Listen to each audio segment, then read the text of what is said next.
World cup में Pakistani team की क्या सिचुएशन रहेगी और इंडिया पाकिस्तान के मैच में होगा क्या। ये टीम हमारे वाली अगर आज ये 2 नफल पढ़ के मैदान में चली जाए तो ये मैच जीत जाएगी। एक इल्म नहीं बल्कि बाकायदगी से एक धोखा है जो दुनिया को सितारा शनासी के पर्दे में दिया जाता है। बाबर आजम की किस्मत बहुत अच्छी है तो इसका मतलब है कि उसका रन रेट भी अच्छा चल रहा है, विकेटें भी ले रहा है और उसकी फील्डिंग भी अच्छी है। मैच के बारे में दुनिया भर में कोई भी पेशगोई नहीं कर सकता। यार क्या अपने 2 रुपए की खातिर लोगों के 100 रुपए ख़राब कर रहे हैं। अस्सलामुअलैकुम, टीवी टुडे डिजिटल के साथ मैं हूं आपकी मेज़बान नूर अमानुल्लाह। नाज़रीन, वर्ल्ड कप का खुमार पूरी दुनिया के लोगों के सर चढ़कर बोल रहा है। अब क्या होने जा रहा है आने वाले दिनों में, वर्ल्ड कप में पाकिस्तानी टीम की क्या सिचुएशन रहेगी और इंडिया पाकिस्तान के मैच में होगा क्या। तमाम तर सवालों के जवाब हमें मिलेंगे। नामवर एस्ट्रोलॉजर हैं जनाब सादिक मलिक साहब, इनसे जानते हैं। Thank you so much sir आपके वक्त का। कैसे हैं आप? वालेकुम अस्सलाम रहमतुल्लाहि व बरकातहू। कैसी हैं आप? मैं हमेशा की तरह बिल्कुल ठीक। जानना चाहते हैं सर, आने वाले दिनों में ग्रीन शर्ट्स की क्या सिचुएशन रहेगी, वर्ल्ड कप में कैसा खेलेगी हमारी पाकिस्तानी टीम। अच्छा, सबसे पहले तो मैं बताता चलूँ कि मैं एस्ट्रोलॉजर नहीं, बामिस्ट हूँ। ठीक है। और दूसरा बात यह है कि मैच के बारे में दुनिया भर में कोई भी पेशगोई नहीं कर सकता। सबसे पहले लिंक इस्टेब्लिश किया जाता है और लिंक इस्टेब्लिश करने के बाद उसे मुकम्मल तौर पर मैच्योर किया जाता है कि ये मुकद्दर शनासी है। जिस तरह कि मैं अब आज ही बल्कि इस मिसाल को देना शुरू कर रहा हूँ कि जिस तरह से किसी भी हाथ पर ये पहली उंगली है, पहली उंगली की 3 पोरें हैं, 3 पोरों की अपनी अपनी एक शनाख्त है कि अगर ये बारीक हो तो इसका क्या मतलब है, अगर ये मोटी हो, अगर ये दरमियाना दर्जे की हो। लेकिन इसे फ़र्स्ट फिंगर कहते हैं। फ़र्स्ट फिंगर की पहली पोर जो है ये बुनियादी तौर पर तयक्कन के सिस्टम को ज़ाहिर करती है और उसकी क्या हालत होगी किसी भी शख्स का हाथ देखने के बाद बताया जाता है। तो इसका मतलब है कि हम किसी भी शख्स के अंदर जो उसकी तयक्कन की सूरत है उसको जानने के लिए पहली उंगली और फिर उसके बाद इसके दूसरे कॉम्बिनेशन बनाकर बोलते हैं। ठीक है। अब जब ये नूर बोलते हैं तो उस वक्त 25 साल गुजर जाने के बाद जब हाथ देखते हैं तो फिर भी वही बोलते हैं जो पहले बोला होता है। ये छोड़ दें, अगर वो शख्स इस दुनिया से चला जाए, जब चला जाए तो उसका हाथ देखा जाए तो फिर भी वही बोलेंगे जो 50 साल पहले बोला गया था। इसका मतलब कि लिंक एस्टेब्लिश हो चुका, इसमें किसी किस्म की वो वाहयाती नहीं पाई जाती कि जो मन में आए कह दो।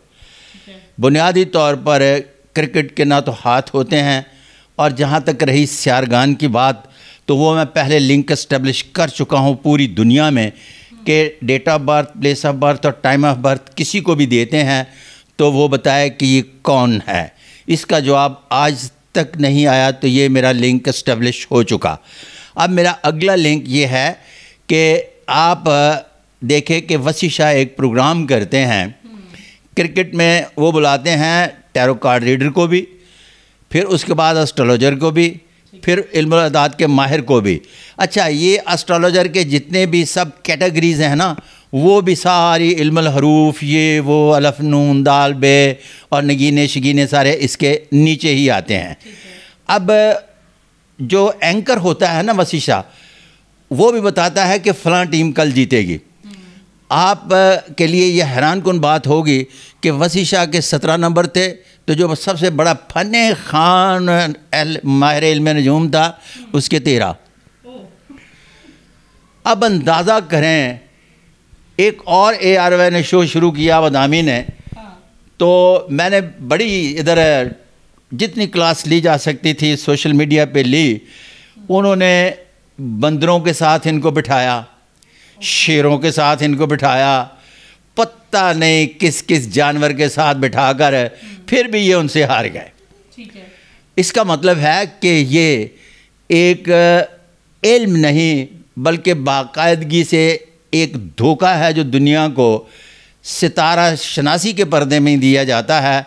लिहाजा मैच की प्रेडिक्शन नहीं की जा सकती कौन जीतेगा। अब आ जाते हैं फ़न शनासी की तरफ। फ़न शनासी की तरफ आ जाते हैं तो मैंने बाबर आज़म का प्रिंट देखा। बाबर आज़म के बारे में पेशगोई की जाएगी। क्यों? इसलिए कि आपने देखा होगा कि अगर बाबर आज़म की किस्मत बहुत अच्छी है तो इसका मतलब है कि उसका रन रेट भी अच्छा चल रहा है, विकेटें भी ले रहा है और उसकी फील्डिंग भी अच्छी है। उसके मुकाबले में अगर बाबर आज़म की किस्मत खुदा न खास्ता फ़र्ज़ करें अच्छी नहीं तो उसका कोई दूसरा टीम में खिलाड़ी जो है उसकी किस्मत अच्छी है तो वो बाकायदगी से उसका रन रेट भी अच्छा है, विकेटें भी ले रहा है और उसकी फील्डिंग भी ठीक है और वो बहुत ज़्यादा पॉपुलर भी हो रहा है अपना रन रेट की वजह से। तो इसका मतलब है कि वो भी इनफरादी मालूमात का ज़रिया है, इज्तिमाई मालूमात का ज़रिया नहीं। बेशक 11 के 11 लोगों के हाथ देख लें। अब आते हैं थोड़ा सा आमलों की तरफ भी, कोई बात रह ना जाए। मैं एक शो कर रहा था सुबह, मॉर्निंग शो, तो मॉर्निंग शो में एक कामल बैठे थे तो वो कहने लगे कि जनाब ये टीम हमारे वाली अगर आज ये 2 नफल पढ़ के मैदान में चली जाए तो ये मैच जीत जाएगी। तो मैंने उसे कहा नूर अगर सामने वाली टीम 4 नफल पढ़ के आ गई तो फिर क्या करेगा? मतलब अजीबो गरीब किस्म के ये अमल है, ये सितारा शनास है, ये टैरो कार्ड रीडर है। यार क्या अपने 2 रुपए की खातिर लोगों के 100 रुपये ख़राब कर रहे हैं। अगर किसी को भी कोई प्रॉब्लम है और वो चाहता है कि मैं ये जानता हूँ तो मैं उनको दावत देता हूँ बाइज़्ज़त तरीके से कि मेरे साथ आएँ, बैठ जाएं। मैं भी अपनी जायदाद मनकूला और गैर मनकूला रख देता हूँ कि जनाब मेरे पास ये है और तुम भी रख दो। ठीक हो गया। पेश गोई का जो असूल है होती है या नहीं होती है कि बुनियाद पर चलते हैं। यार अगर तुम करने में कामयाब हो जाओ तो मैं सारी जायदाद मनकूला और गैर मनकूला तुम्हें दे दूँगा। ऐसा कोई है तो सामने आए। लेकिन अभी चलते हैं विराट कोहली के। अपना उसका हाथ क्या कहता है? कि आपने उसके हाथ का प्रिंट देखा, स्केच देखा? अच्छा, मैंने किसी के भी हैंड प्रिंट नहीं देखे। मैं चूँकि क्रिकेट में ज़्यादा दिलचस्पी नहीं रखता इसलिए मैंने किसी के हैंड प्रिंट नहीं देखे। जब मुझे पता है कि एक आध के बारे में अगर मैं पेशगोई कर भी दूंगा तो उससे क्या फ़र्क पड़ता है, इसलिए मैंने कोई दिलचस्पी नहीं ली। वल्लाह आलिम बिस्वाब। ठीक है, यानी हम क्रिकेट में क्या होने जा रहा है इस पर हम बात कर ही नहीं सकते। मेरा ख्याल है कि क्रिकेट में तजिया नगार ज़्यादा बेहतर है, इसलिए कि आपने देखा होगा कि जितने भी शोज़ चल रहे हैं उसमें तजिया नगार इन पेशिन गोई करने वालों से कहीं ज़्यादा बेहतर रिज़ल्ट दे रहे होते हैं। तो उसमें तजिया नगारी तो हो सकती है कि कोई भी बॉलर बता सकता है कि फ़लाँ फील्डर, फ़लाँ बॉलर, फ़लाँ बैट्समैन, फ़लाँ इस तरह से अगर करे तो बेहतर हो सकता है। अब उसमें लफ्ज़ इस्तेमाल किया जाता है कोचिंग। कोच पीछे बैठा अपने खिलाड़ी को बता रहा होता है कि अब आपने क्या करना है। तो वो तो एक सिस्टम का हिस्सा है, जिस तरह से दुनिया के तमाम कारोबार हयात का हिस्सा है, इसी तरह से एक क्रिकेट के सिस्टम का तमाम चीज़ें हिस्सा हैं, लेकिन पेश गोई हिस्सा नहीं। वल्लाह आलिम बिस्वाब। ओके जी, वेरी वेल। यहीं पर अपनी मेज़बान नूर अमानुल्लाह को दीजिए इजाज़त। दोबारा हाजिर होंगे, तब तक के लिए अल्लाह हाफ़िज़।